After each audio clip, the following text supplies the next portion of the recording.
Sam's just happy because Michigan won.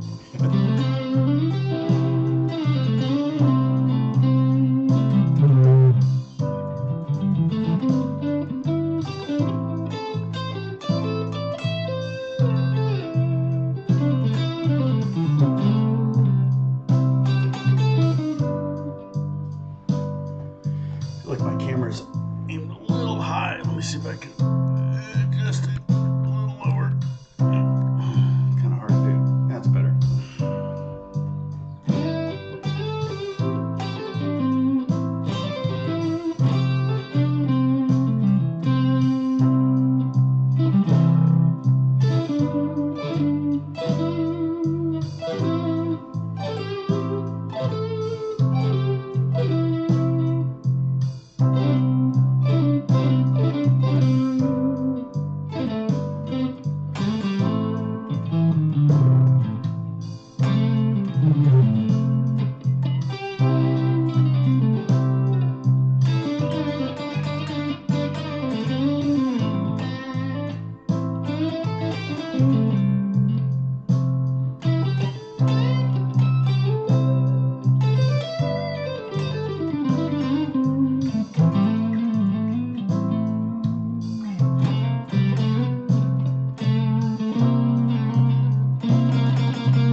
Not too much into college football. I mean, you know, maybe Notre Dame a little bit. I was born across the street from Notre Dame. And then USC, because my son Jack went to USC. So, yeah.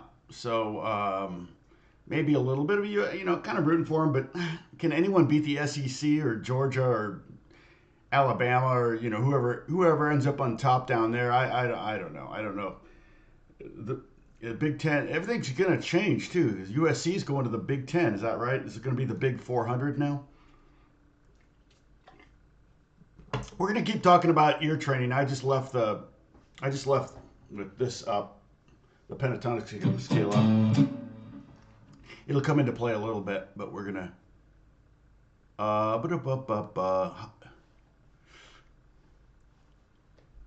Oh, the USC game? Yeah, I didn't see. I was at a engagement party for my son Alex. And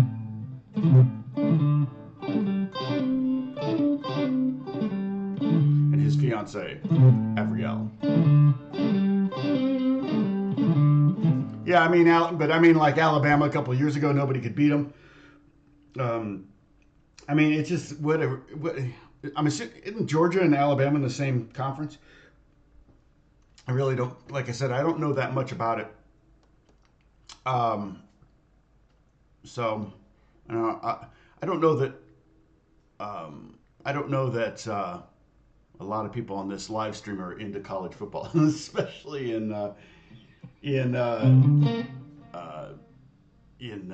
Holland or England or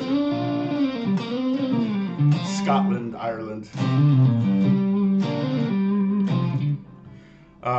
Yeah, the SEC, yeah. I mean, they're hard to beat. Whoever comes out on top of the SEC is almost NFL, could beat like half of the NFL teams. Maybe more of them. Some of the NFL teams are so bad. It's just like, I mean, how important is a quarterback in the NFL? Now, here my thinking in college basketball, it's like 90% coaching. You know, it's because the players change every year, and so it has to be about coaching. That's why the coaches in college basketball make the big bucks that coach the winning teams, and they're oftentimes very consistent winning teams in college basketball. In the NBA, coaching is maybe 10%, and that would be generous. The NBA, it's all about having 3 stars. You know, what was it? Miami was the first to do that, I think. They Lakers did it too, and Celtics kind of did it too, but back in the day. watched Winning Time on HBO. It ended weird because they got canceled. So it's like, oh, it just kind of ended. And I'm like, really? You could have gone into the Kobe Shaq era too. It's very fleshy at times. So if you're going to watch it, be prepared for that. But the acting was amazing. The guy that played Kareem, I think, is actually 6'10". Kareem's like 7'2" or something. But this actor, there's not really such a thing as tall actors, like tall famous actors. If you're six, actually, Rock Hudson was like 6'4". He was pretty tall, but it's like that's not really. Tom Cruise is what 5'6" or 5'7" or something, but maybe he's 5'8", 5'10". I don't know, but I know that a lot of actors aren't super tall, and so it's difficult if you're 6'10" to get an acting gig, and that's kind of why I was impressed with the guy that played Kareem in this HBO show, because his acting was really good, but when you look up his IMDb credits, he doesn't have any credits, and it's like, yeah, because you're 6'10". I mean, the only thing you can do is play Kareem, and he actually looked like Kareem in a way, actually, quite a bit. The guy that played Magic, I think he was 6'4". The cool thing was the guy that played Norm Nixon was Norm Nixon's son, who's an actor. And also tall, but not too tall. It's just hard. It's just hard to, oh, you're into college hockey. Interesting. Yeah, I don't know anything about that. There's a lot of things. You could fill libraries with stuff I don't know. You could fill the internet with stuff I don't know. Yeah. That's pretty much how they determine what to put on the internet. Does Tom know this? No. Okay, we can put it on the internet. That's how it's determined. We host the Indiana Hoosiers. That's not gonna. Michigan's not gonna have a problem with the Hoosiers. Why do the Hoosiers throw a lot of beer there, Sam?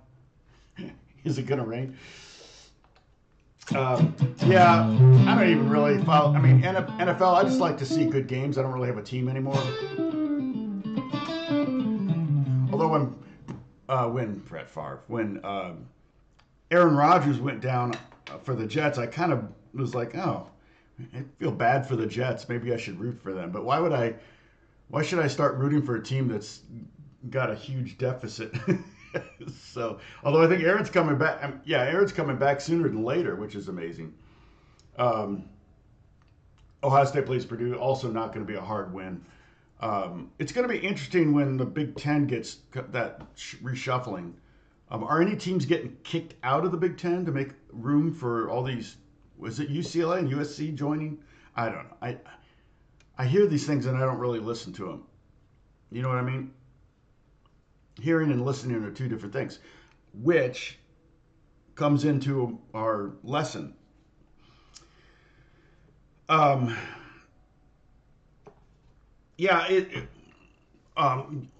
on your ear is one of those things, and I talked about this last week, and I will continue to hammer this home. There are 12 major triads and there are 12 minor triads. And so that's 24 possible major and minor chords. And most songs, hey, Robin, oh, first time seeing me live. Well, I'm live, and ergo, I just acknowledged your existence. That's crazy. Yeah, USC, UCLA, Washington, and Oregon. Those are all pretty good teams. I mean, Utah's always a good team now, too. That's a new thing.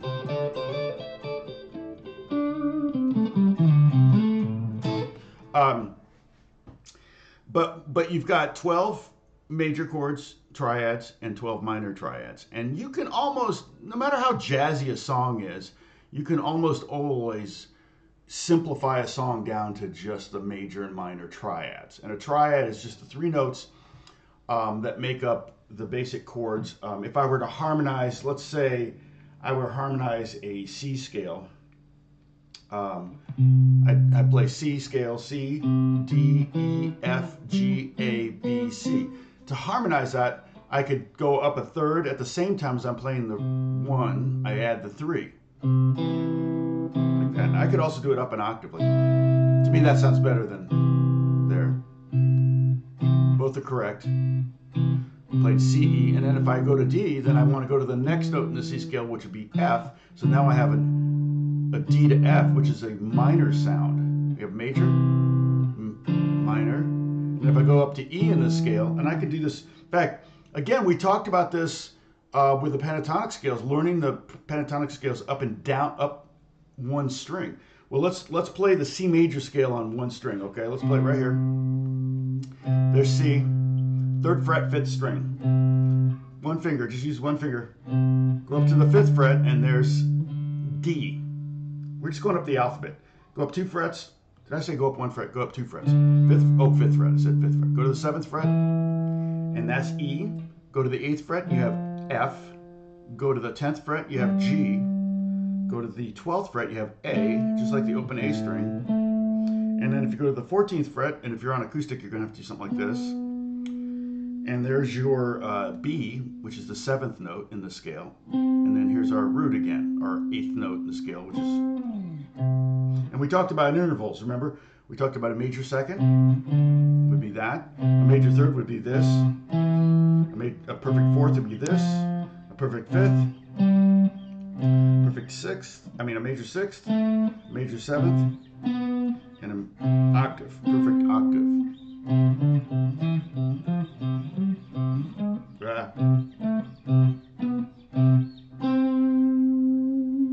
Actually had a guy that's shared up like a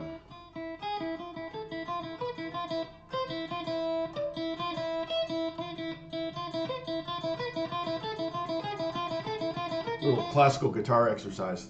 It's actually pretty good for getting your hand to kind of move to different positions. But yeah, so if you can just play the scale, you can see the scale tones on this string. All right, and then if we did it also, if we went C and then went to the open D string. Okay, so now we're on the D string, the 4th string, and we continue up the scale on the 4th string. There's our E at the 2nd fret, and then go to the 3rd fret F, 5th fret G, 7th fret A, 9th fret B, and then C. And we keep going, and we get E up here. So there's D, and there's E. And if we just go to there, just go E to E. Technically, we're playing what's called an E Phrygian scale. There won't be a quiz on that. But if I combine that C major scale with the E Phrygian scale, I create a harmonized C major scale using a third up. So I'm playing a third up.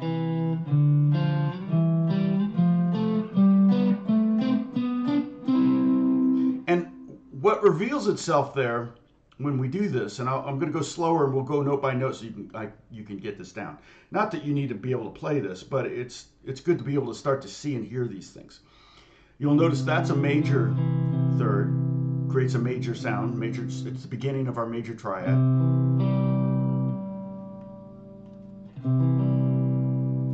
Kind of in tune. The next interval was D to F, and that was minor, and that's the second degree of the C scale. C, D, and then we go to E, and we have E and G, and then F and A, G and B. So we have major, minor, minor, major, major, minor, minor, major. So you can kind of see the harmonized scale will be basically, except for the last one, it's going to be C major, D minor, E minor, F major, G major, A minor. And we get to hear technically, when we add that 5th in there, it's going to be a diminished chord. So we're not going to have a B minor chord, we're going to have a B diminished chord.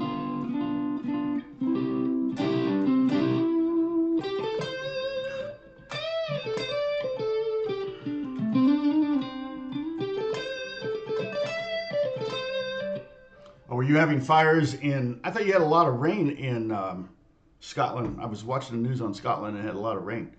Were you having fires? Hey,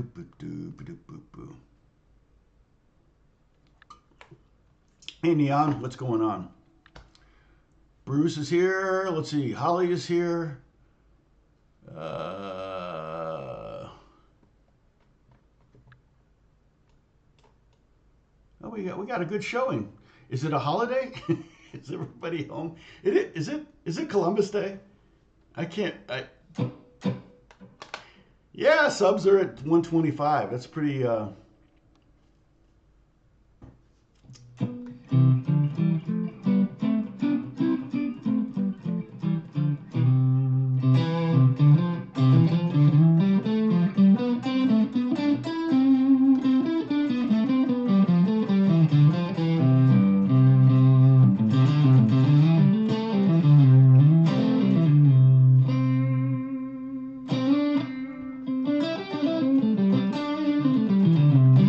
Yes, Robin is actually yeah, you're getting to my next point. In fact, so my point about showing you this harmonized scale, we can do this here, C and then play E. So I'm using my second finger there. All right. And then I'm going to go to F on top and D on the bottom. So I'm going to have my third finger on the 5th fret of the 5th string, and my first finger on the 3rd fret of the 4th string.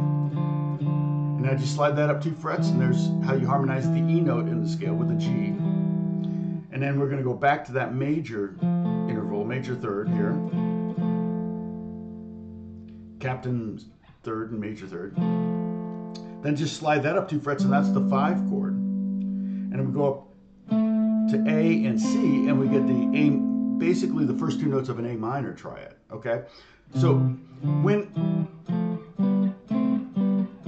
what I always say, and I said this last week, and I've said this anytime we've talked about figuring songs out, is that, like I said, there's 12 major triads, there's 12 minor triads.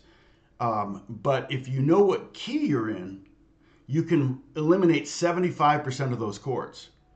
And the most likely chords are going to be the 6 chords, the 3 major and the 3 minor chords. The 1, 4, and the 5, which are the 3 major chords, and the 2, 3, and 6, which are the 3 minor chords. Now, there might be a B in the bass, but oftentimes it's rarely going to be a diminished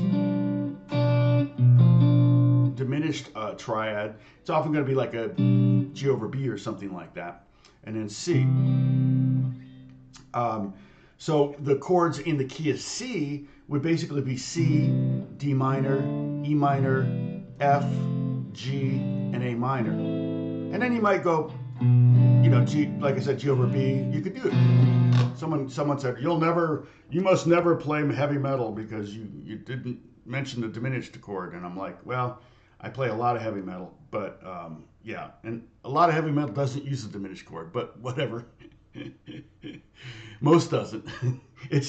That was my point. It's pretty rare. So ergo, instead of trying to figure out the best way to play like a B diminished chord, which is not, a diminished chord's not easy on the guitar. Diminished 7th chords are very easy, but just diminished triads are actually pretty hard. They just don't, they just don't lay in your hands very well.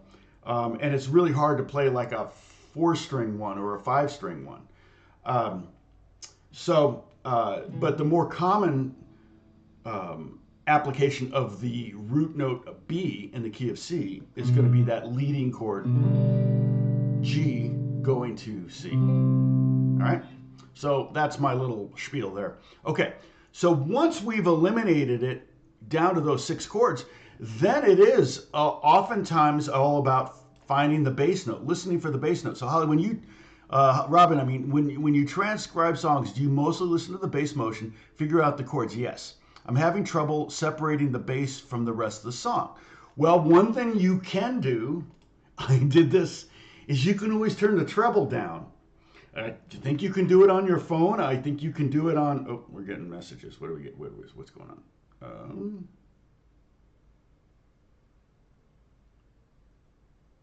Okay. Yes. All right.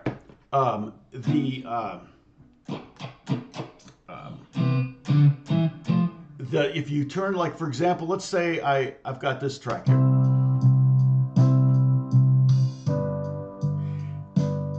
And it's a really, really good skill to have, is to single out the different instruments with your, start to train your ear to hear different instruments. You can start with the drums. Listen to where the snare is, even.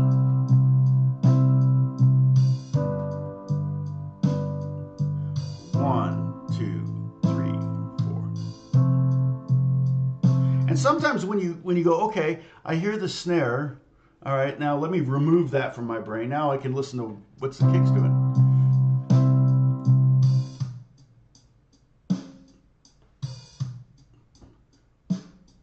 Boom, boom. Oh, well, yeah. I kind of made it kind of random, but you can start to hear the individual parts of the drummer. Individual instruments also will start to be discernible as you listen more closely to things. All right, but what you can do is I can take the master track on this. Right now I actually have the bass rolled off because it tends to distort the live feed, okay? But I'm gonna turn off that, so now it's like, you can hear a lot of bass. I'm gonna turn on the high filter and I'm gonna roll it down so the piano almost goes away. Look at that. No piano, no drums. Boom, boom, boom, boom, boom.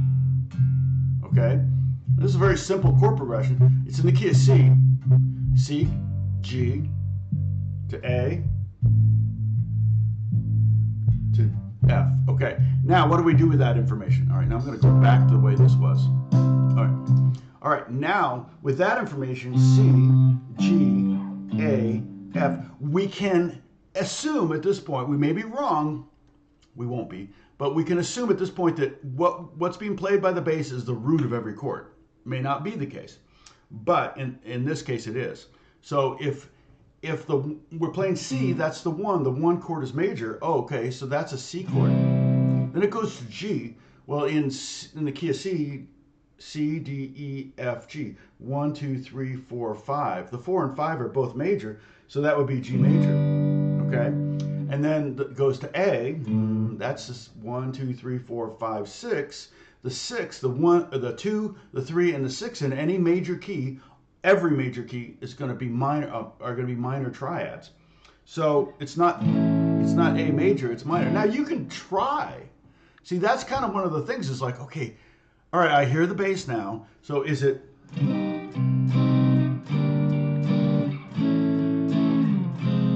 Yeah, that doesn't sound right. I just played all the wrong triads. Oh, what are you doing? There we go. But C major sounded right. G minor doesn't sound right. G major sounds right. No, A minor doesn't sound right. So chances are better than 50-50 that most songs that you're going to try to figure out are going to pretty much stay in one key. And then what you do then, once you learn a key, now it depends on the style of music you listen to. If you listen to a lot of Spanish, Latin pop, then you're probably going to find that there's going to be a lot of songs in minor keys. And in fact, pop is often in minor keys. And you might find that the 5 chord, instead of being a pure minor chord, will be a dominant chord, or a 7th chord, or a major chord. I'll give you an example. Also in the key of C is A minor.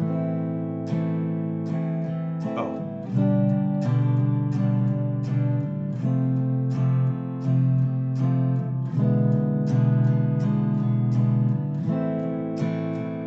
A minor, G, F, and notice I'm playing E7. That's a very common chord. So what you start to notice is, okay, here are the 6 most common chords in the key of C, but I might occasionally run into an E7 chord that leads really strong to the A minor chord. Basil Tiffany, right? How do you train the ear? I'm assuming you said, let me pull up. Boop, boop, boop, boop. Yeah, well, for one thing, I found out it was when I started playing bass. I found it was easier for me to start hearing bass parts. I know that sounds like, well, I can't buy every instrument. I'm not going to be a piano player or whatever, but it definitely helps.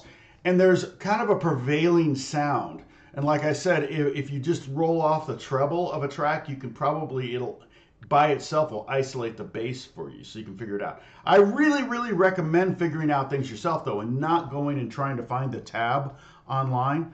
Um, so what happens when you pull up the tab? The tab is good because um, in some ways because you might think, oh, it's this E, but they're really playing this E. That's the beauty of tab. If the tab is an exact takedown of the song and is correct, it will tell you where on the fretboard, because on the guitar you can play things all different places. It will tell you where it was played. So you might not be able to figure that out right away. But I mean, I don't even care how hard a track is. It could be an insanely fast track. You can go one note at a time and start to figure things out. I did that, and so when you just read the tab, you might learn the song. But if you try to figure it out and write it out note for note, and just try the process of failing 1,000 times trying to figure out something. Every time you fail, you learn something. You might learn a tendency. You might learn a tendency among a player. Like, oh, certain players do certain things if you're copying different guitar players. You might learn a tendency about a certain progression. Oh, sometimes it goes to this chord or that chord. That's something also that will happen when you actually sit down to try to figure things out. Like I said, you're going to fail 1,000 times. I can show you right. I brought this out. I call this the Parker Tomney book, and this was me in high school transcribing Charlie Parker solos. Tab didn't really exist when I was in high school, so it wasn't a thing, and I wouldn't have written out in tab anyway, because Charlie Parker wasn't a guitar player. So there was no right way to play this. It was wherever you wanted to play it. And the funny thing about this, if you look at some of this, it's like I've got triplet 16th notes here. I think I have 32nd notes right here, 32nd notes. I thought the tempos were like this is hot blues, and I think I did cool blues. Yeah. I thought the tempos were like this.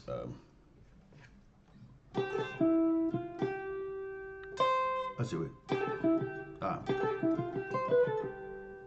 Been a while.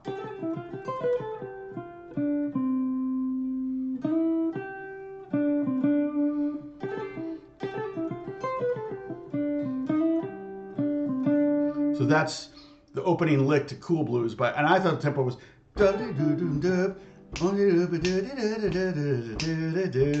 right. So that's like I don't know what tempo is that.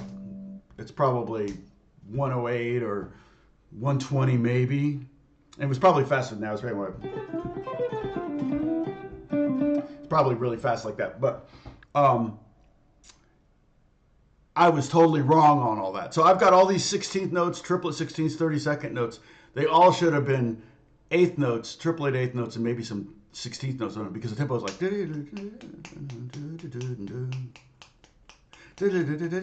So I didn't realize songs were ever up there in the 200 to 300, 400 beats per minute range. Bebop is like that, though. You can get to 320 or higher on some bebop tunes. And so I wasn't thinking. I was thinking it was half that. And so that's what. The notes are right for the most part. I mean, I'm in high school here, so I don't know how correct it is, but. And I called it the Tomney book because there was a Parker Omni book, but it was like $20 and I couldn't afford it. So I made my own Tomney book. This blank book was $3. So I bought this and decided I was going to transcribe. Well, I learned so much more from transcribing with my ear, one note at a time. And remember, I was using a record player. So I'm like, drop the needle, and I'm like.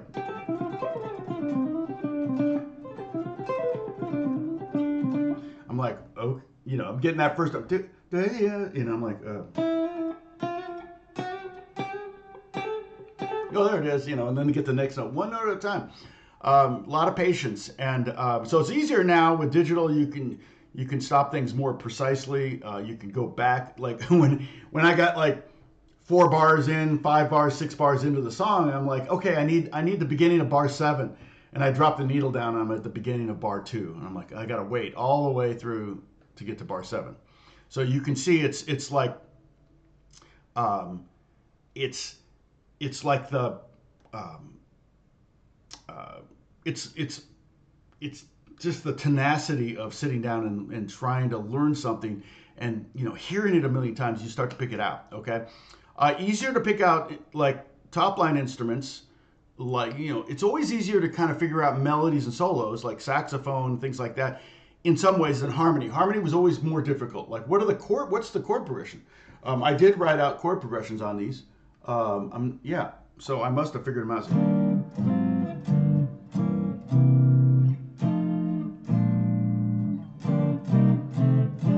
So I must have figured it out at some point. But so then let's see. Yeah, it was brutal, but it was the only thing we knew. I felt like I had a technological advantage at that point, right? So you definitely use the technology you have. Uh, Enterband. Any tips to learn the fretboard? Well, yeah, I feel like I always say this. My regulars know this. Somebody says, "What's the most important thing to learn?" Well, if you're an electric player, I think you want to learn the fretboard. If you're an acoustic player, learning a lot of strumming grooves is good, because a lot of acoustic guitar players tend to go.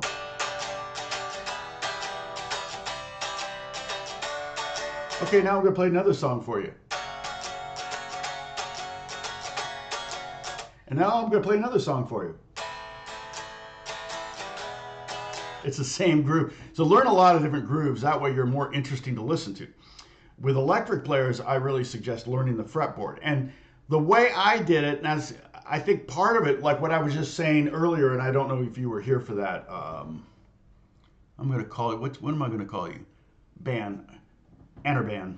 If you want to, you can start to learn the scales up and down the strings like this, like C, D, E, F, G, A, B, C.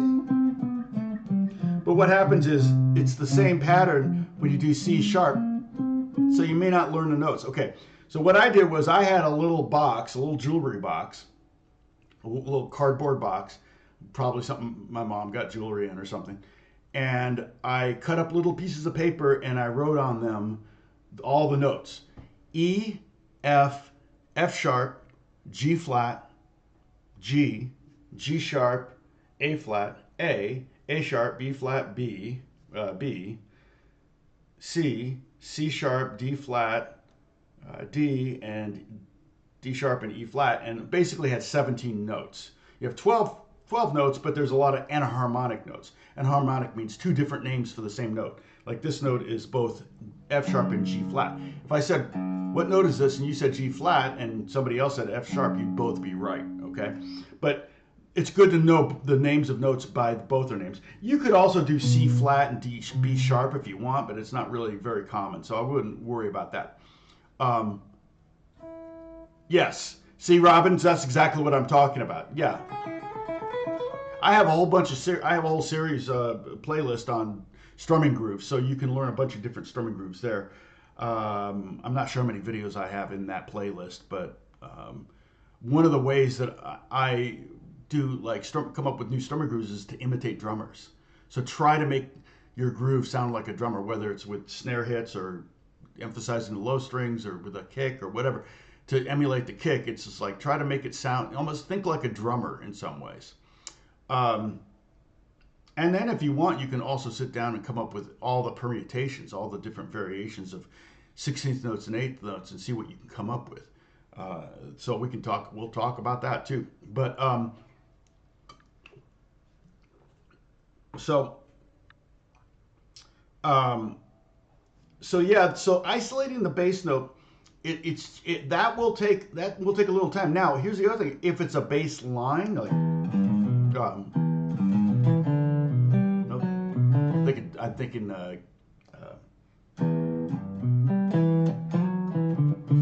I'm combining a day tripper with beat it. So beat tripper. That was beat tripper, right?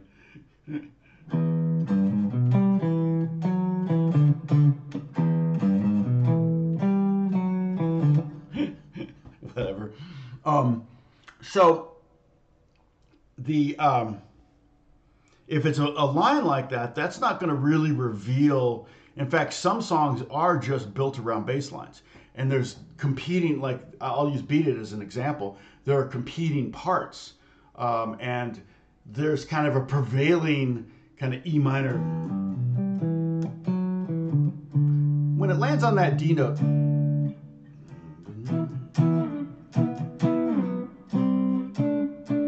what is it? What does Lukather do?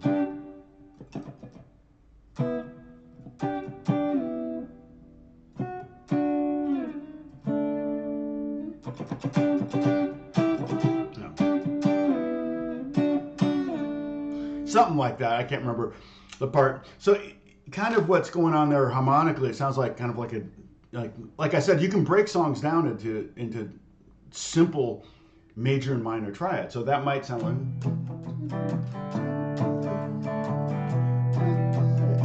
does it qualify as a 2-chord song? E minor to now it sounds like a folk song, right? We separate the harmony of the overall song from all of the parts, and that's not a bad skill to have, because there's a lot of times we want to do a cover, or you don't have the abilities or the instrumentation to do the full arrangement or the exact arrangement, so then you simplify it, and that's a super duper simplification.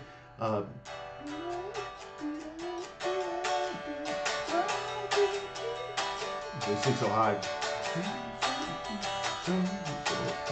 It doesn't matter who's gonna write, just beat it. And that didn't really come from the bass line, but actually it does. Check this out. All right? Paying attention? Okay. The lick is basically an E minor triad. E, G, B, G, and E. And then it changes. It goes to F sharp, E, D, which is basically F sharp and D are 2 of the 3 notes of a D major triad. That's basically, I could have come up with the simple oversimplification of the harmony of that song using the bass line. I was using Lukather's, or whatever he did. It's kind of a cool part though. And that's basically kind of an E minor. And this is kind of a D, 2 different D dyads. Dyad would be a 2-note chord. A double stop, some players. I always think of double stops as being more like, like double bends, or maybe.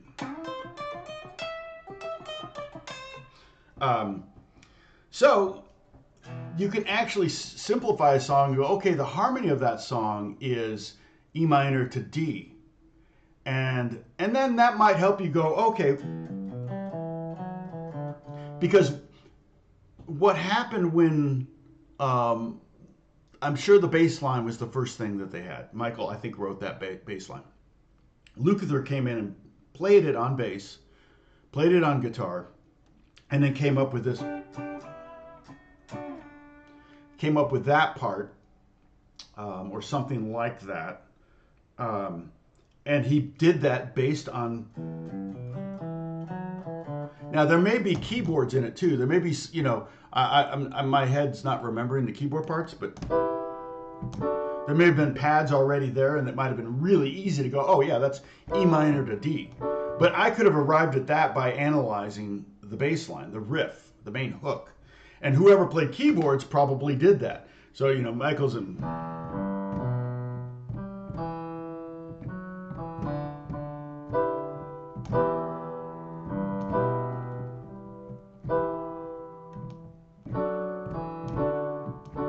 Okay? Pretty easy to figure out those chords under that bass line.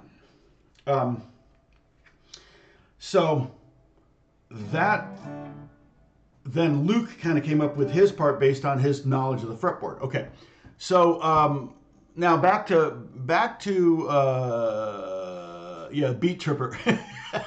That would be a fun song to do, actually. Okay, sorry. I'm got to go back to the answer that question. The learning the guitar fretboard. Okay, so what I did was I wrote all those pieces of paper and put them in a little box, and then I pulled them out randomly. All right. So let's say I pulled out an F. So what I did was I go, okay, I got to find an F on every string. Okay, well, E, F is right there because I know that's an F chord. Okay, F on the A string. Okay, A, B, C, D, E. Oh, here it is. Okay, D string. Okay, F on the D. Well, that's D. Open a D, and then second fret is E, and then there's F. Okay. And that's how slow you're going to be at first. Okay, and you might, and G string, you might have a lot of, like, okay, G, oh wait, a whole step below G is F, so if I go up here and go down 2 frets, oh, there's F, okay. B string, C, D, E, F, okay, there's F, all right, and then E string, F. And what you want to do is just find that, find this, whatever letter, you can write them out on note cards, you can create a software that randomizes and gives you random notes. There's probably already a website that does that, and you just go, you just go find all those Fs or whatever note it is, and then you pick up the next one that says C sharp, and so you go through and you find all the C sharps like that. And slowly you'll have to go a lot slower than that at first because you're going to be sitting there going, C sharp, oh my gosh, where the heck is C sharp? Well, wait, C was here, so C sharp must be here.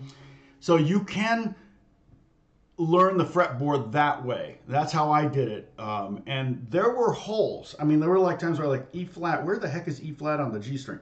Or F. I would, the G string always gave me a hard time with like right in here, like these things. And once I realized that, oh, that's the note I always have a hard time finding, the E flat on the G string.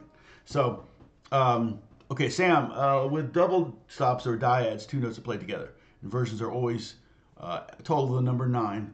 The qualities change the major, right. We talked about that. We talked about that last week, so you might watch that video. But like, if you take a C scale and you play the first 2, that's a major. C to D is a major third, or sorry, major second, and D to back up to C is a minor 7th. So the interval is the first interval is a major second. The inversion of that is a minor 7th. So if it's a major interval, the inversion will be minor, and if it's a 2, then you take 9, subtract 2, and you get 7. So that's going to be a 7. So it always adds up to 9. Perfect fourth is the inversion of a perfect fourth is a perfect 5th. So C to F is a perfect 4th. F to C is a perfect 5th. And so you add 4 and 5 together, you get 9 again. So yeah. Yeah, enter band. Hopefully that helps. But here's the thing. You gotta just kind of, if you're having struggling with learning something, figure out how to teach it to yourself. I mean, I took lessons a lot, from the age of 9 and into college, and I still take lessons every now and then. If there's a certain style of music I really want to work on, I'll find somebody that's really good at it and take a lesson or 2 with them. I mean, in the 80s, I took guitar lessons from Carl Verheyen. And so, I definitely,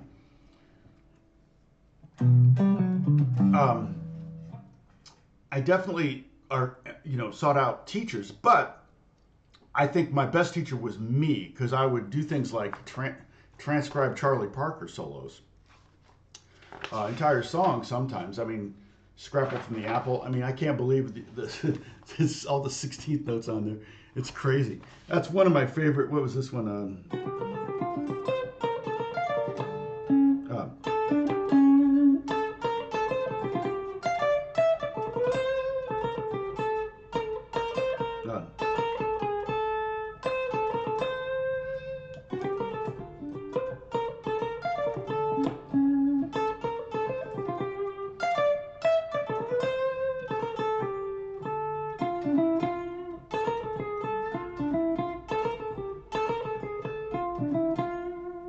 I mean, I just love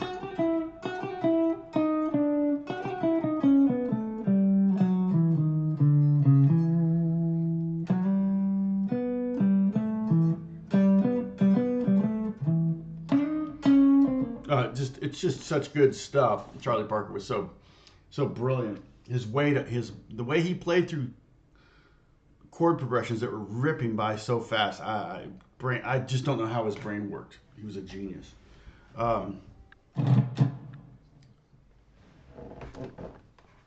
Let's see. Hey, knees, what's going on?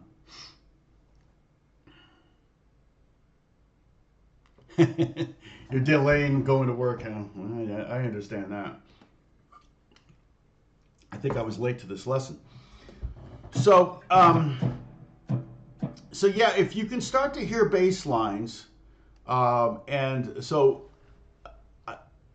the nice thing about that is that you can do that. You don't necessarily have to have an instrument in your hand. If you're watching TV, again, just start to listen for different instruments. I know you play guitar, and that's like you always hear the guitar in songs. But if you just try to hear the hi-hat or the kick or the snare or the piano part, or then you start to hear the things. Bass, the bass can be sometimes kind of hard to hear. Sometimes they're hard to separate from everything else, especially if you have a piano player with a heavy left hand. I know the bass player and the keyboard player at my church, Pee Wee and Michiko, they're married. And Michiko's she doesn't do the whole octave left hand thing too much, because Pee Wee gets mad at her if she plays a whole octave with her left hand. She'll play usually one, and she's a funk player. That's kind of what she's known for. I mean, they tour with their daughter Judith Hill. In fact, they're in Europe right now, and so she tends to play tighter stuff with her left hand. And tries to stay out of the way of Pee Wee, her husband, who plays bass. Get it, he'd be like, "Stay out of my neighborhood." That's what he would say. So, if you've got a keyboard player and a bass player playing like that together, then it's probably easier to hear the bass. But sometimes the bass can be really mixed, weird with everything else that's going on. But you just got to practice listening to the bass. Like I said, if you could imagine yourself as a bass player,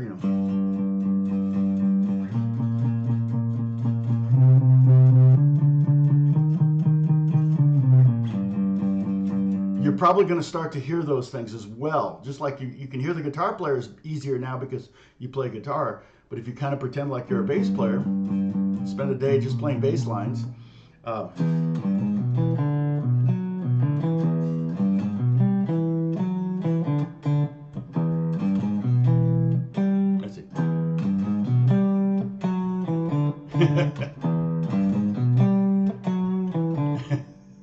What's that called? Beat chirper.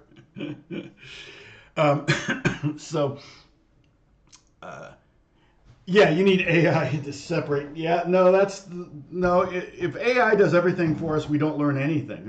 Maybe that's the intent. Maybe they want us to be as dumb as doorknobs. By they, I mean the people that are really pulling all the strings, right? Yeah, but my point is the process of learning something is far more important than what you learn.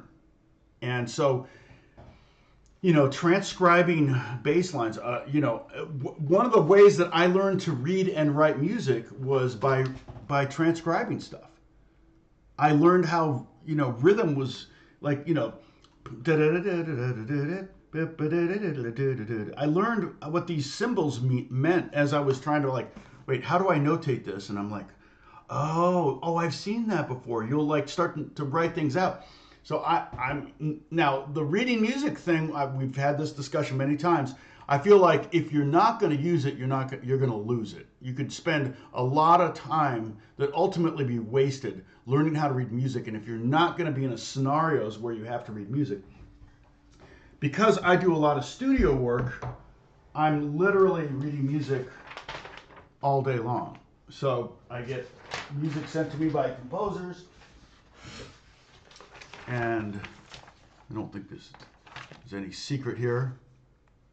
But yeah, so, and oftentimes I'm playing this on instruments that aren't even tuned like guitars. So yeah, my reading is pretty good. I mean, it's pretty good. It's not great. I don't think I'm great when I see those those orchestra players like sight reading John Williams Harry Potter themes. That stuff is insane. Oh my gosh! I can show you something. I can drop in a video here that you can watch later. I always use this as an example of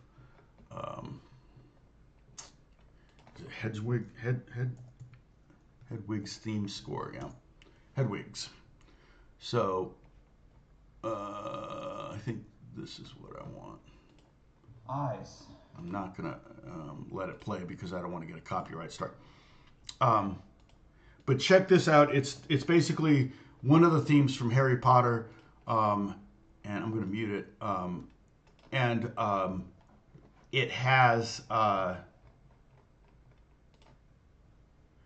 you can see the strings. Now, the story behind this, according to the Art of the Score, which is a podcast I listen to, but they haven't done a podcast in a long time. Just don't think they were making enough money to justify doing all the work they do. Holy cow, it was a lot of work. But apparently, the story is that when John Williams wrote this, and they were recording it in London at the Abbey Road with the London Philharmonic, or with the London musicians, the orchestrator told John Williams' orchestrator here in L.A. told the contractor in London that he was going to send the parts in advance. And the contractor, there's like, there's probably a certain arrogance there, like, oh, well, you don't need to do that because we can read it. There's also probably this, like, assumed assumption that, oh, they're expecting us to practice before we come and record. We're not going to do that. We're not And the contractor said, no, you don't need to send it. We're not going to read it. We're not going to do anything with it before you. He goes, no, I'm going to send it to you in advance. Give you a couple weeks. And the contractor again was kind of like, no, don't send it to us because we'll see it at the session. And the contractor was like, the orchestrator was like, yeah, okay, I'm sending it. And then the contractor later said, thank God they sent it because it was so insanely hard that we definitely wanted to make sure everybody had at least a first look at it so they could see it. But when I look at particularly the violins, holy cow. I see flurries of 30-second notes. See if I can play some of the melody here. You might recognize some of the melody. I don't know if there's harmony in here. I'll play it on acoustic. Everybody take a sip. I'm changing guitars.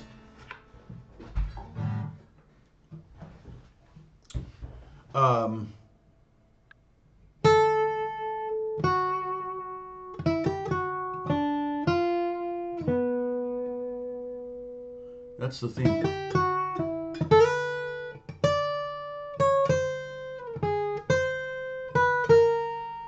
Oh. Yeah, you know that theme. Yeah, so this little bit here. Let's see. Get to the next page. Come on. There we go. So it goes.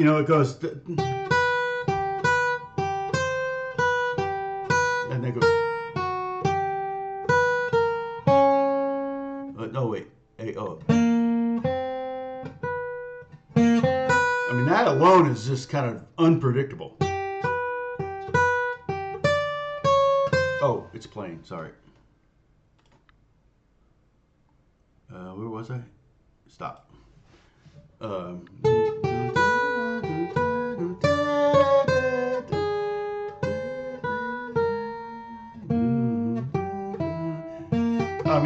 So when something musically, when you're reading something and musically it goes somewhere where you don't expect it, oftentimes you think, oh, I can read anything, and you get in there and you start reading, and all of a sudden it does something completely.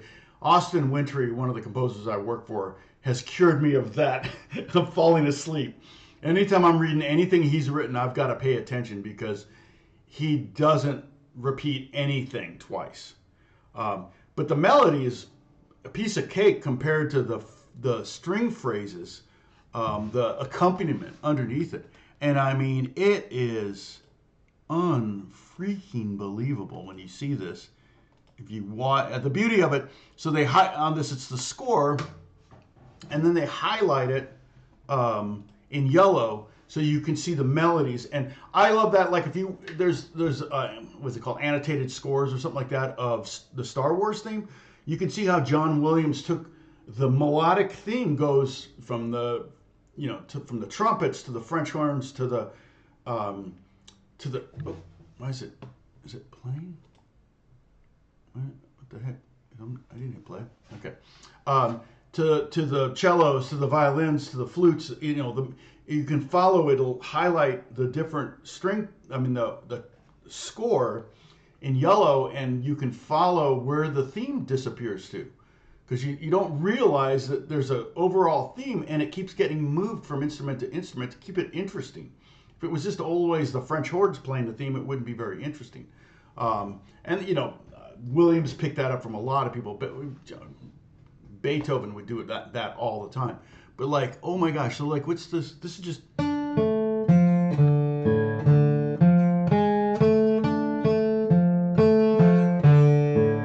No.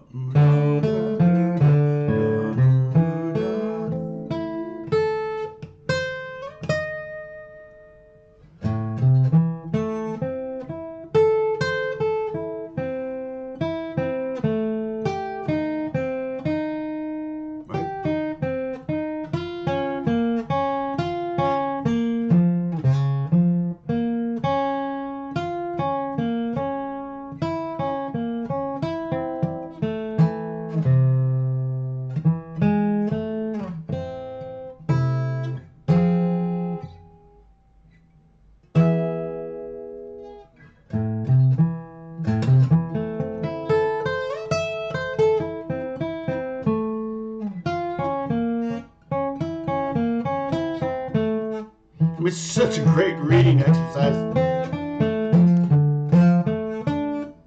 No.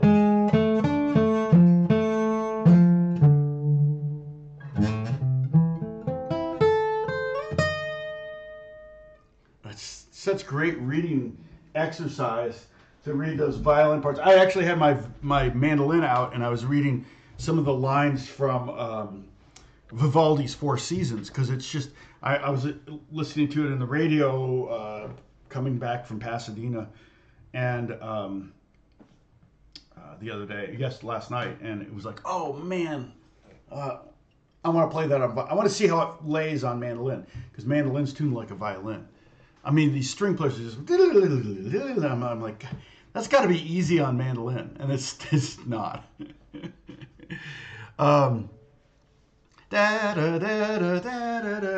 know. The John Williams is a freaking genius. I mean, so good.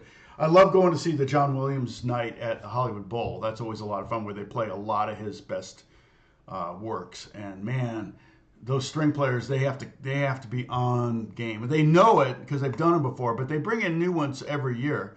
But they always do like the themed to Star Wars, and they'll do some Harry Potter stuff. But like, my friend Pablo, his favorite John Williams score is actually, what's the name of that movie? It's a remake of an old movie. It's kind of a Sabrina. That's his favorite John Williams theme. I really like I love Catch Me If You Can. Such a fun score. A lot of like bass flutes and stuff like that, and kind of a throwback to when John Williams got very started in the music business, and scoring for TV and things like that. So it kind of has that I Spy kind of vibe going on. So that's really fun. I don't know. Does anybody have a favorite John Williams score while we're talking about scores? I mean, I would love to work for him. That would be insane, but I'd probably be so nervous I would play awful. It's probably really bad to say that, to be self-prophetic on that, but I work from home 99% of the time, so going in, I've done some orchestra dates, and I don't like doing them. It's just like, it's almost not worth it. The amount of money I get paid versus the amount of stress I have probably takes, earning years off my life. Gary, what did Gary say? Gary made a good point. Oh yes, Tim Pierce can't, but he mostly does records, and he can read charts like chord charts and things like that. But he can't read single note stuff.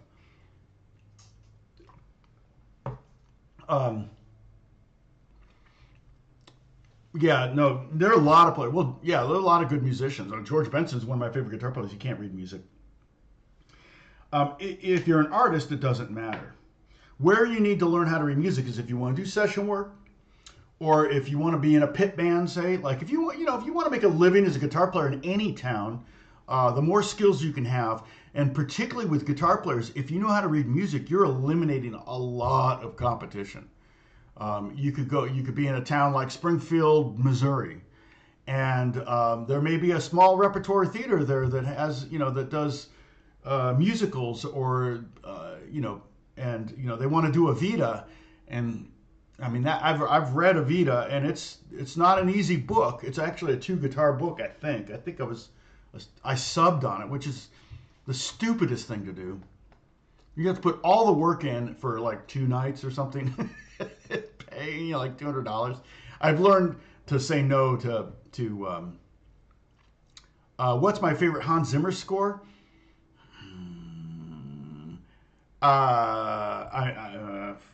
Let me look it up real quick because I want to say I kind of like, and I've never worked with Hans. I worked with Steve Jablonski, who was a Hans protege. But my friend Tina Guo tours with him. Let's see.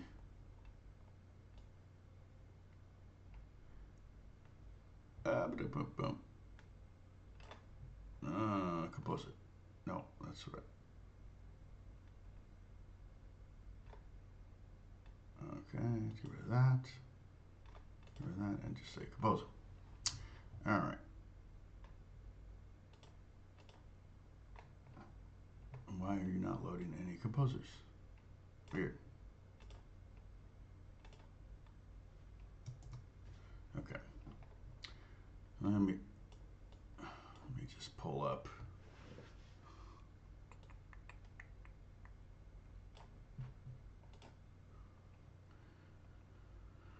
Oh man, it keeps pulling up executive producer credits. That's what I don't want. I want actual scoring. Here we go.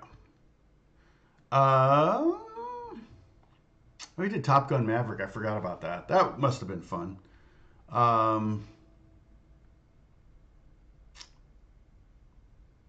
I think he did Blade Runner. I didn't see that. Oh, Interstellar, I think, is the one that I really like. Inception. That one is great. Where is Inception? Yeah. Oh, is that a video game? Yeah. So he gets quoted in video games a lot, I'm sure. I think Inception's a great one. That's probably my favorite Hans Zimmer score at this point. Pirates of the Caribbean's pretty good, though. He came up with some really good themes for that. And that's more of a classic score. Hans really likes D minor. Like, he writes a lot of things in D minor.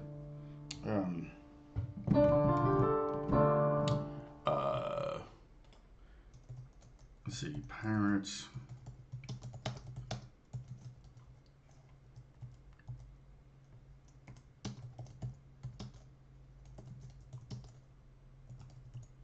See if I can find something here that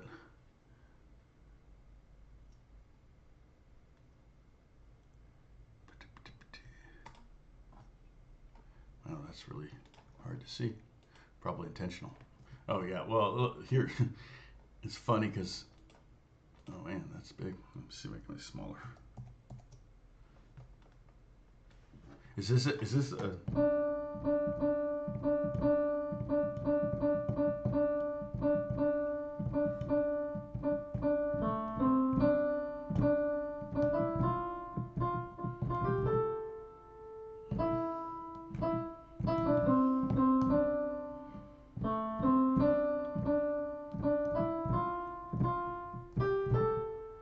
right? No. That's in D minor. And that's a really nice theme. It's majestic. It's in 6/8, which 6/8 again, it's like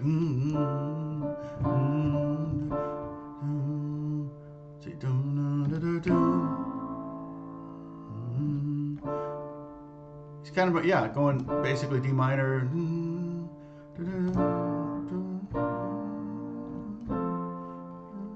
to C, A minor. I mean, that's just the first version I pulled up of it. I don't know if that's the right key. I mean, here's another one. What's this one? Yeah, same basically thing.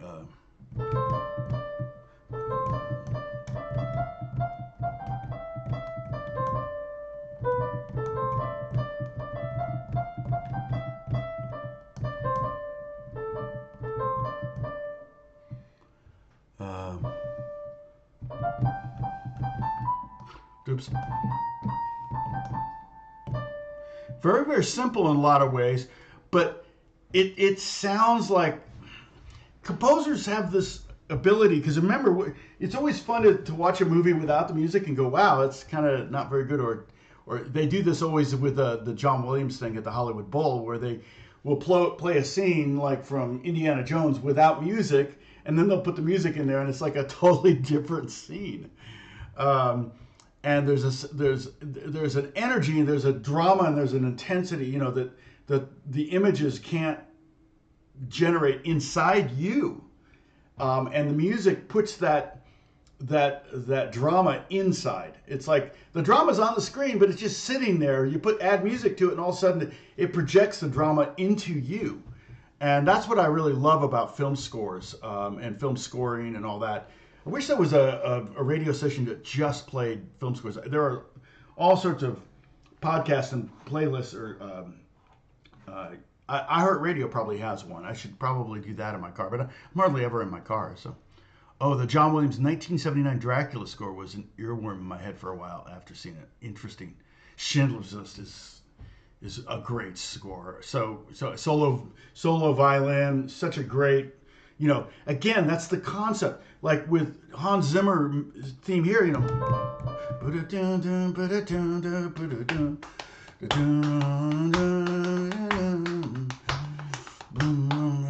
it just sounds seafaring, right? It's very sea shanty, right? It's Irish. You can hear the accordion, you can hear mandolins maybe and strings, and it just sounds like you're on the open seas. And then the melody has this roll to it that kind of is like rolling waves, and it kind of is majestic. And then when you start to score it out, and what do the cellos do versus this, and how do they support it, or how do they take it in another direction, or what do the horns, the French horns do, or it's such a fascinating skill set, and there's a lot of people that want to do it, and it's very, very few people get to do it. Yeah, well, 6/8 is often hard time to. You could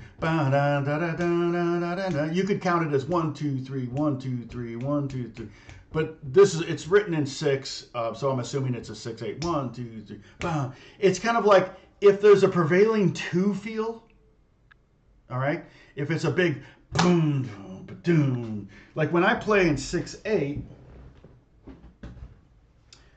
You kind of want to rock back and forth, and you feel in 2. Oh shoot, Mike, got blurry. Hold on.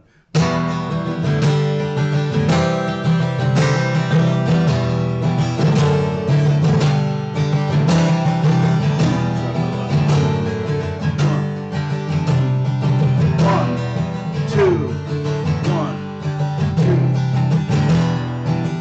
And if I was in I think if I move back is the trick, and then come back, it readjusts.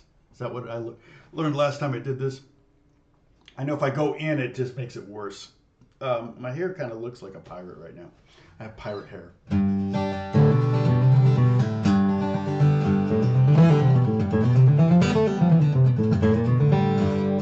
But 3/4 would be more, you would hear more through, like if I were to play something in 3/4, it would be.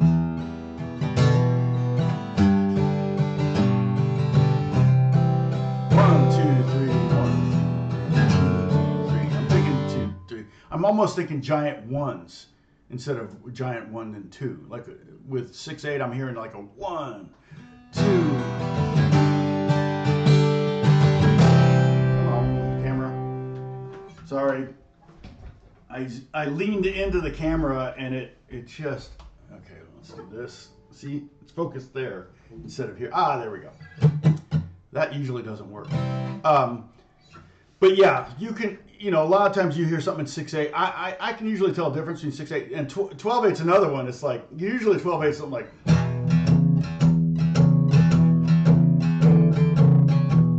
or,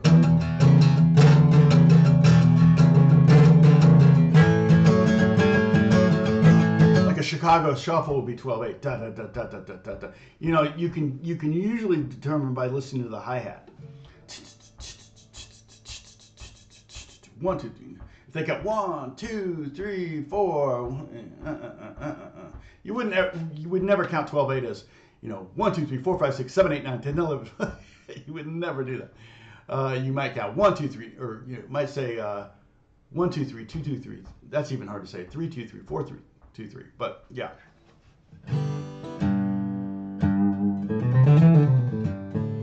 Oh, is that right? Yeah, I didn't realize Gordon wrote a lot in 6/8, but that makes sense. His biggest hit, record of Edmund Fitzgerald, is that in 6? Yeah, definitely. I think so. I'm trying to hear it in my head right now. Last of the Mohicans.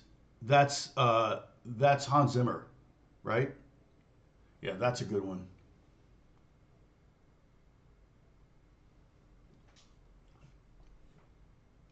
Oh, interesting. Mohicans. Let me see if I can find the score for that, because I'm kind of curious. I don't remember that.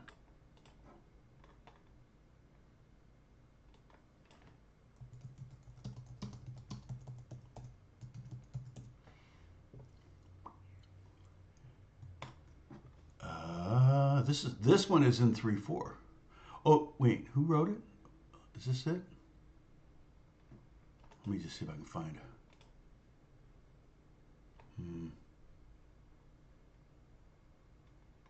Try to find it good.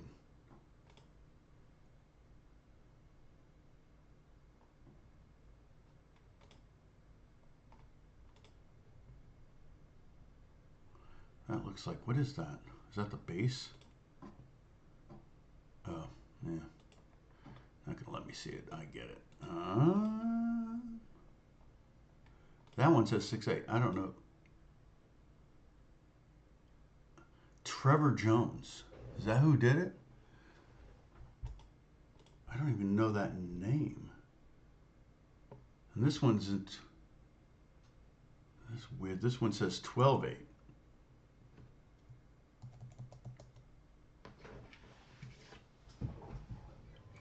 It's this is in D minor. No.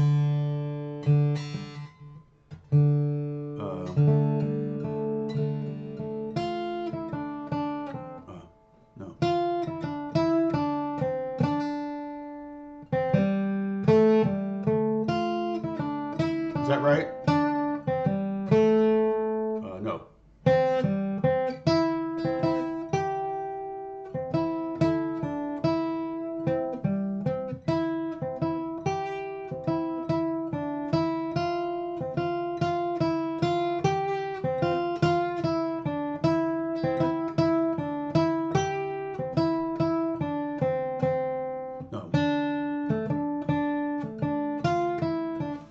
I'm not sure if that's it.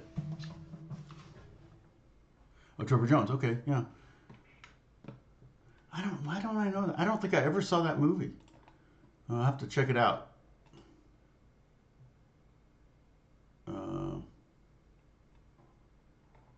Now it says here, I don't know what that means. Okay, but I'm pretty sure Hans Zimmer did that theme, the Pirates of the Caribbean theme thing.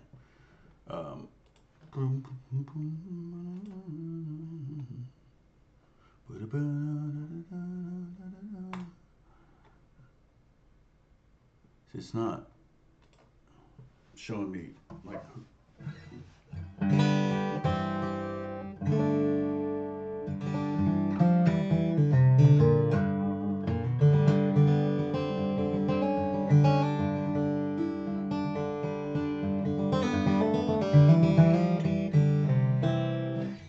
mean, the time signatures, the most common, actually, it's even called common time.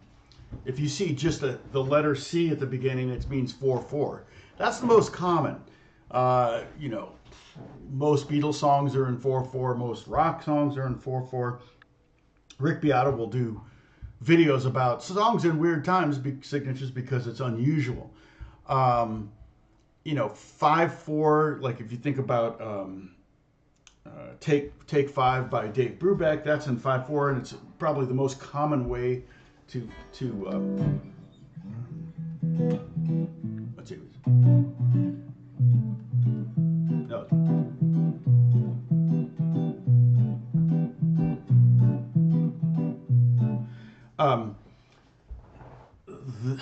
That's the beats are going by pretty quick there. 1, 2, 3, 4, 5. 1, 2, 3, 4, 5. 1, 2, 3, 4, 5. And what's happening in that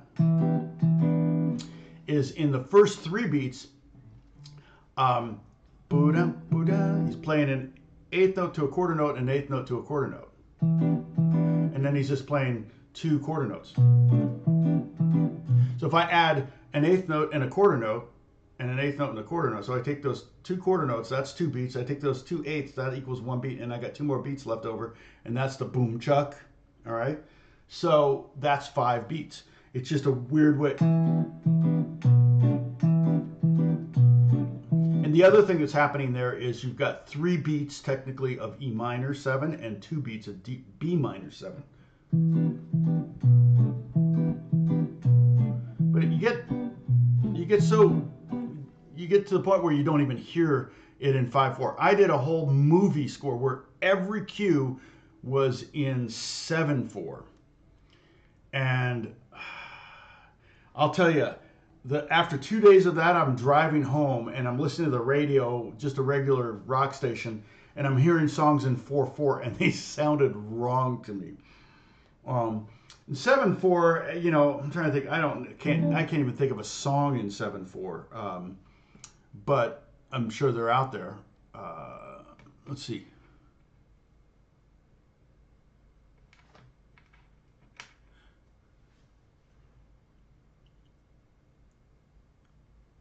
Let's see. Oh, we're talking about.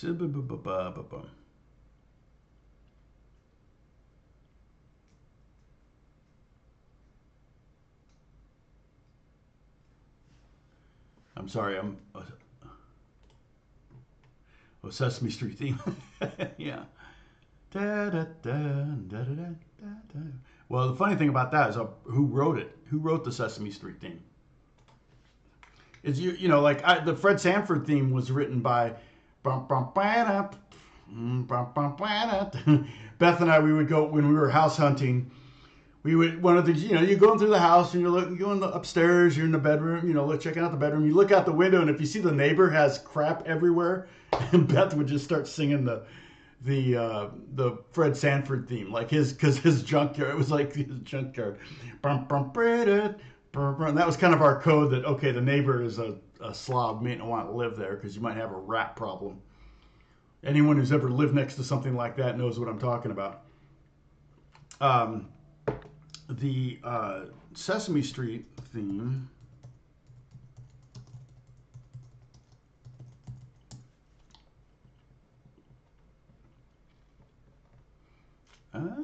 Let's see. Can you tell me how to get to Sesame Street? Oh, Joe Raposo. No, nobody I know. Okay, so he probably worked for PBS and wrote the song. Probably a work for hire. I mean, I'm sure he still gets royalties on it, but I don't know that I've ever gotten any royalties from PBS.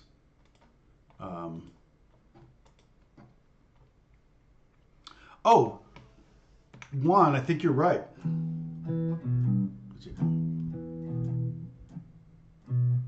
Oh, shoot. Oh. What? No, it's...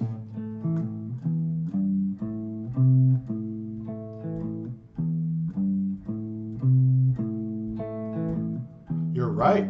That's a great example of 7/4. So the way it's 1, so 1, 2, and 3. 4, 5, 6, 7, 1. I can play in 7. 1, 2, 3, 4, 5, 6, 7. 1, 2, 3, 4, 5, 6, 7. What? So, old joke, old drummer joke.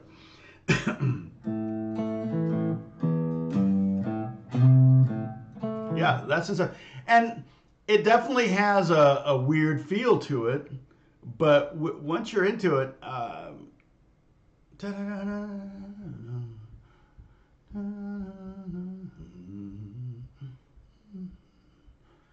does it stay in 7 though? That's the thing. Most songs that have like a hook in 7 or a weird meter may go to 4/4 for the chorus or something like that. So,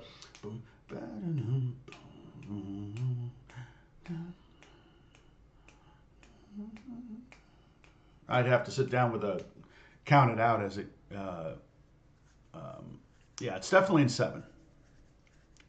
Thanks, Juan. That's helpful. Neon, what song were you talking about?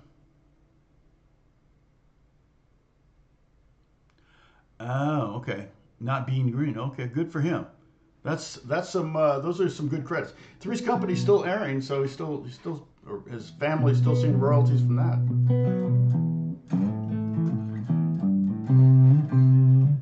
Yeah. So, yeah, 6/8's pretty common. The Beatles.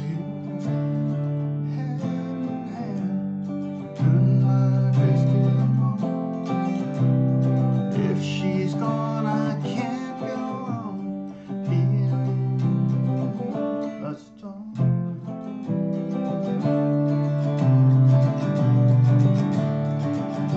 You've got to hide your love away.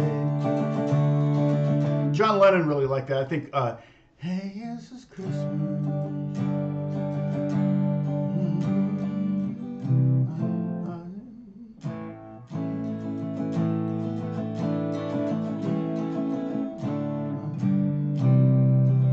Yeah, it was.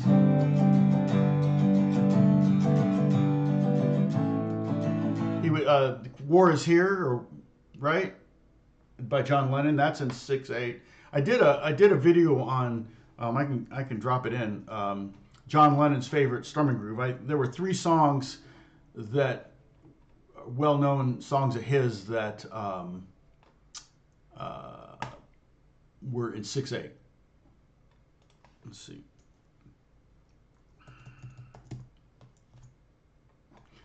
Here it is. I did it in July 16th when I was doing. I did 3 of these. I tried to come up with. So I did Jack Johnson. I did John Lennon, and then what was the other one I did?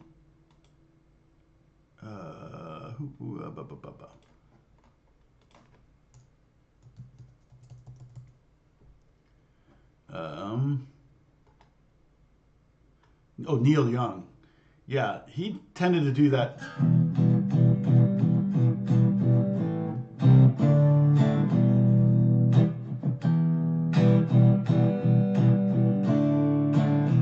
He tended to do that kind of thing. It was like, what? It goes into, the coda goes into 6/4. Okay. And 6/4 is a little different than 6/8. Generally, I mean, it can count it the same. 1, 2, 3, 4, 5, 6. But usually 6/8 has like I said, a prevailing 2 feel. It's called a triple duple, like a triplet inside of a double. 1, 2, 3, 2, 2, 3, 1, 2, 3, 2, 2. But 6/4 you would generally probably just count 1, 2, 3, 4, 5, 6. 4, 5, 6.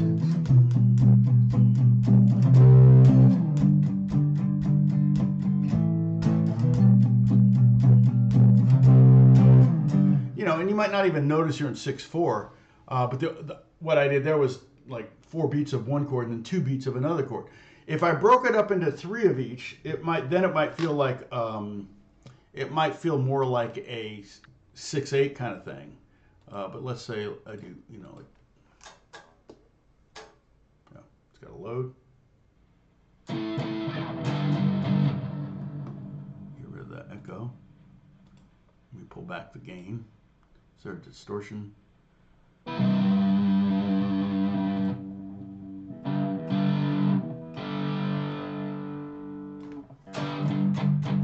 So if I did like, let's just say I'm going to do, just go right up like G to power chords, G, A, B, and C. If I did 1, 2, 3, 1, 2.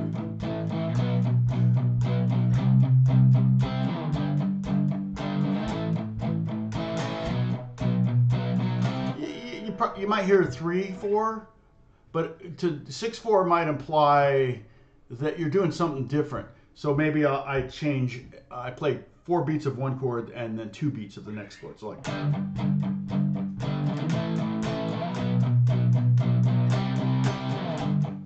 3, 4.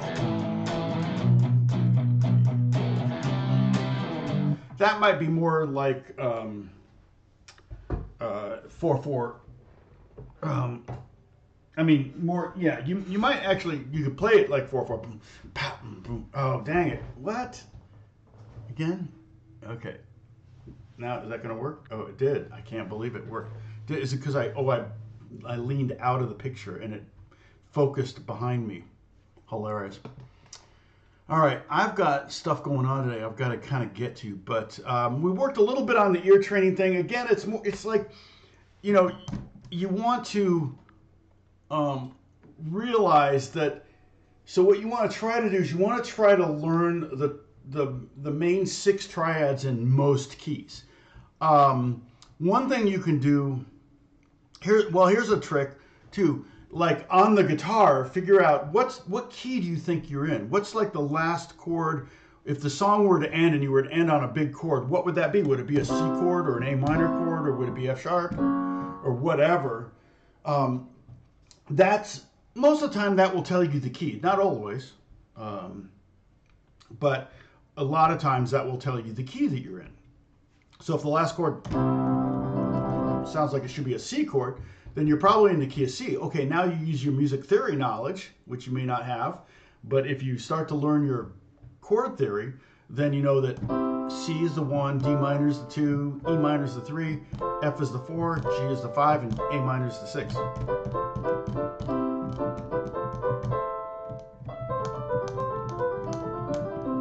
All right, and now you've really limited the potential from, you've whittled it down from 24 potential chords to basically 6. So then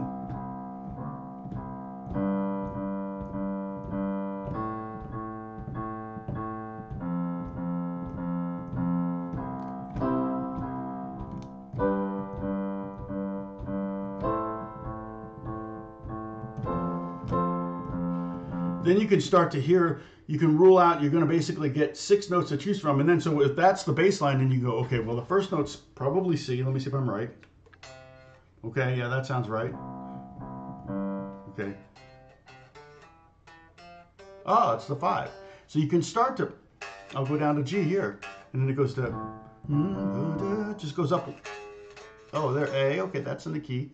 And then down to F, yeah. You'll start to, with a little bit of theory knowledge, and I don't necessarily think you need to learn all 12 keys. Ultimately, yes, sure. But you don't necessarily need to learn all 6 of those chords in all 12 keys. What you need to learn is the 6 chords in the key of the song you're trying to figure out. Do it that way. That way, if you're figuring out a song and you think it's in the key of G, okay, what's the 1, 2, 3, 4, 5, and 6 in the key of G? Then you figure that out. Those are most likely going to be the chords in the song, unless it's, you know, kind of jazzier, or if it kind of goes around different keys, things like that, obviously.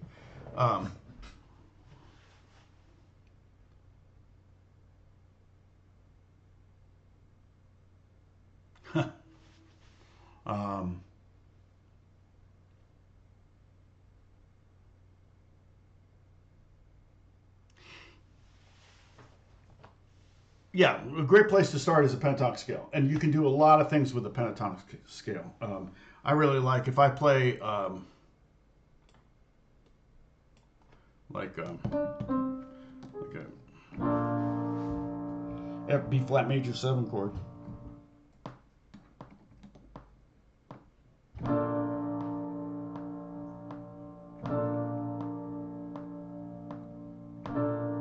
hard to play piano. Some chords are hard with nails. I'm going to break a nail trying to play that chord. So that's just a B flat major 7 chord. Well, one of the things I like to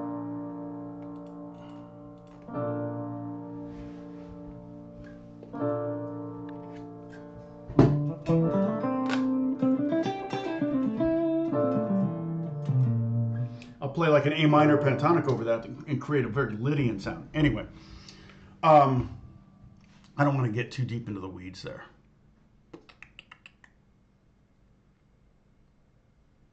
Oh yeah, hit the like button. Go for it. People are dropping off because I'm saying I'm going to take off, but we got up there to 35, 36. That's pretty good.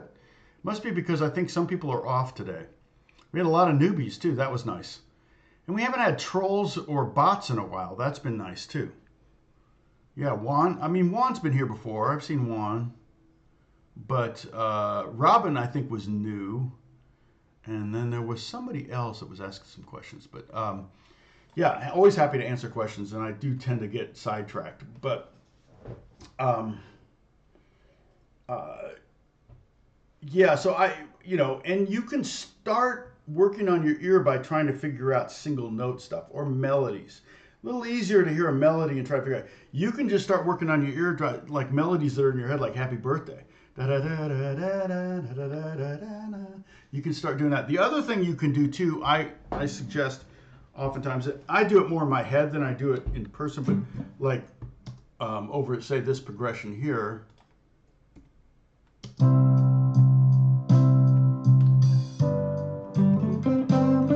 Sing along with your playing. If you're practicing your soloing.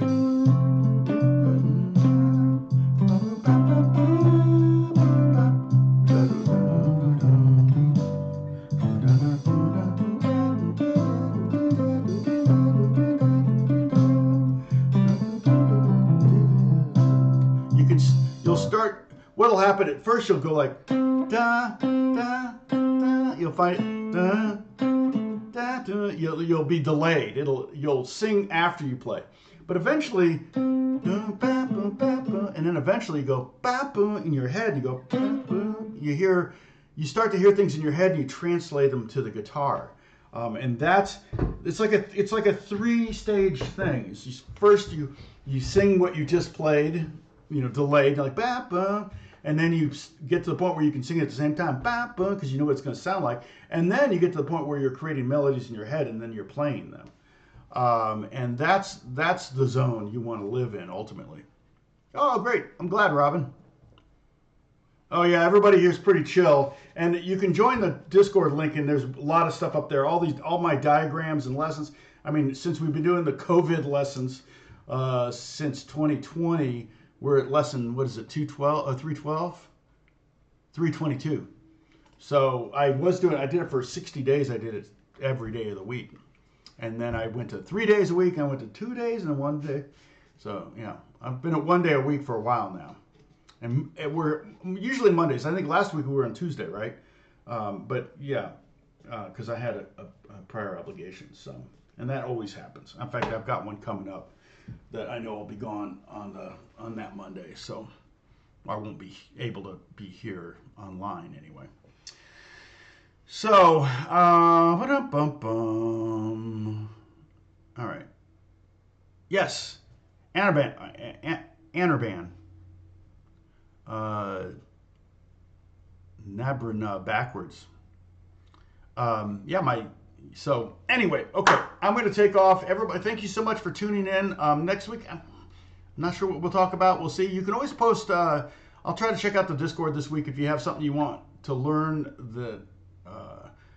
I may have already spoken on it. Probably have. I speak a lot. And then somebody on the Discord will probably say, "Oh, check out these videos on that." But I'm always happy to reiterate stuff. We've talked about a lot of different things and more than once, and I'm always saying, "Oh, you know what, my viewers know I always say this," kind of thing. So, PW too.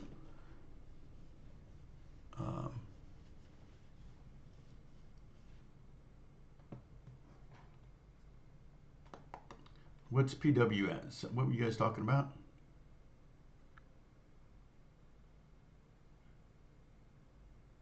Oh, you do? Okay.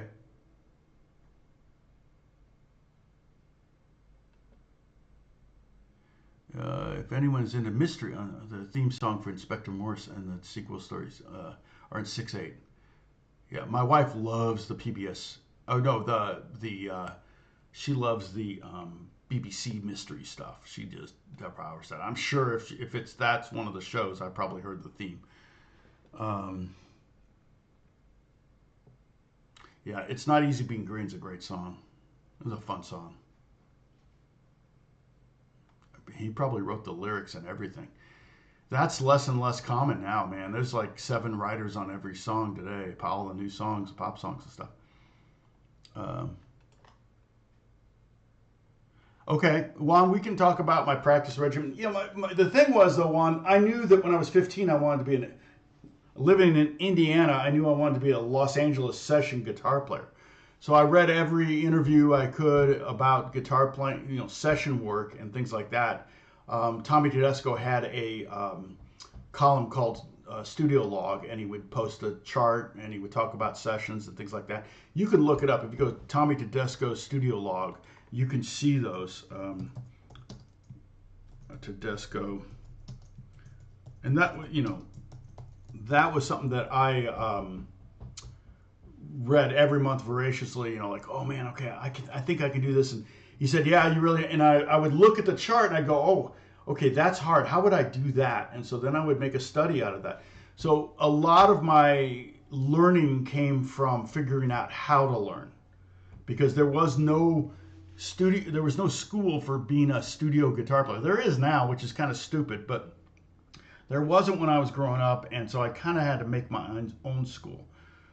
So again, transcribing. I may have some of these still, but I transcribed a lot of TV shows.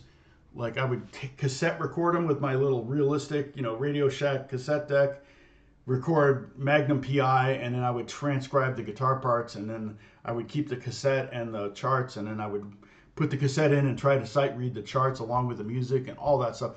So there was so many things I was learning then, just by playing those and then charting it out, learning how to write charts, chord charts, and going, oh, okay, the guitar player's doing this. Half the time, the guitar player was probably improvising, but I thought he was reading it, so I was writing stuff out. But writing out music is a great way to learn how to read music. So it just depends. I mean, like my practice regimen was, I would just say, the thing that anyone could learn from it was the discipline and just doing it every day, picking up the guitar. I was practicing pretty much 8 hours a day until I was working 8 hours a day playing guitar. So hard, you know, hard to know exactly what it was that got me to the level I'm at, but I'm to a level now where I'm competent. So, um,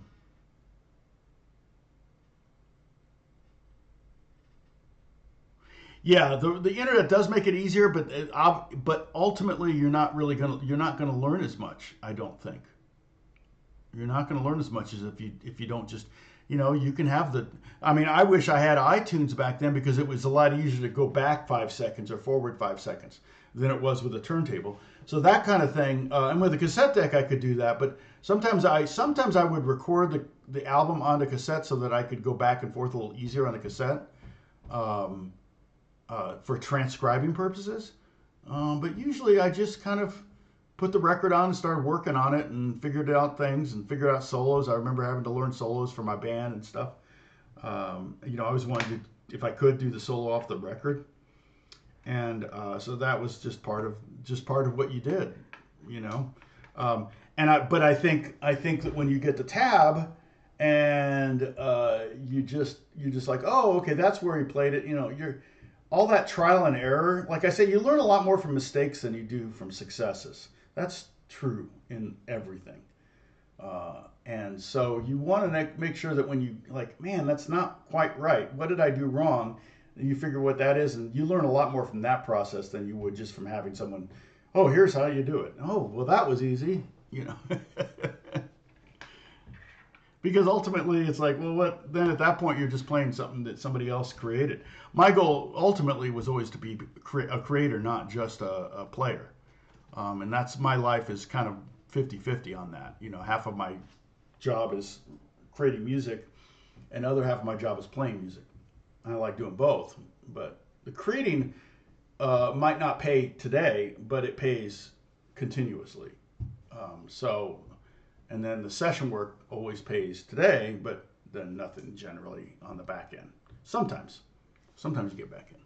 So, oh yeah, the landing the needle thing. You get good at it, but it's still brutal. It's still brutal. It's like, oh man, okay, let me try it again. Drop it down, okay, and then that note. Okay, that's the note I need to hear. What was it? Oh, you forgot it already. And I'm like, drop it again. So, yeah, I don't miss that in some ways, but I learned a lot because of it. And I think because of the inconvenience of it, you probably your ear developed faster because it just out of sheer necessity was like you're either going to spend the next 7 days transcribing 4 bars, or you're going to learn to hear things in a phrase and try to emulate the phrase. See, everybody, at first I was trying to figure one note at a time, but then I realized, no, listen to the phrase. What's the phrase he's playing? What key is he in? These are the likely notes. Go through those. Oh, okay, that actually is what he played. So that's, like for me, it was a lot of Charlie Parker, George Benson, Lukather, Steve Lukather. I was transcribing every Lukather solo I could find. All the Toto stuff, but all the other stuff too. I was trying to figure out exactly how he did what he did. So, all right, that's it. I'm out of here. I'll see you all next Monday, Lord willing. Okay, God bless you all. Thank you so much. Bye.